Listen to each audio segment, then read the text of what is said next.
ભુજ ખાતે ટ્રાફિક ડ્રાઈવનું આયોજન।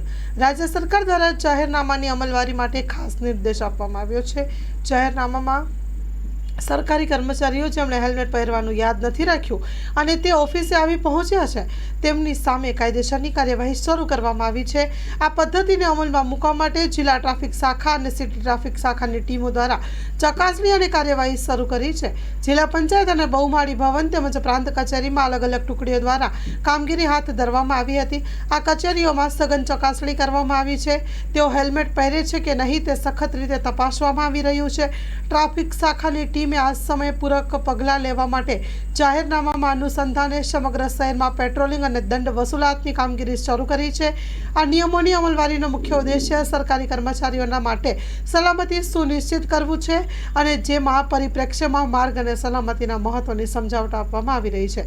પહેલા સરકારી કર્મચારીઓ કાયદા અને હેલ્મેટનો અમલ કરે, જીવન રક્ષક હેલ્મેટ બધા માટે એટલું જ ઉપયોગી નીવડે, ત્યારબાદ સરકારી કર્મચારીઓ આમ જનતાને કહી શકે છે। જો પહેલા તે પોતે નિયમોનું અને કાયદાનું પાલન કરતા થશે તો એ આવનારી પેઢીને સારું કરી શકશે। Story report by Karan Vaghela, Bhuj.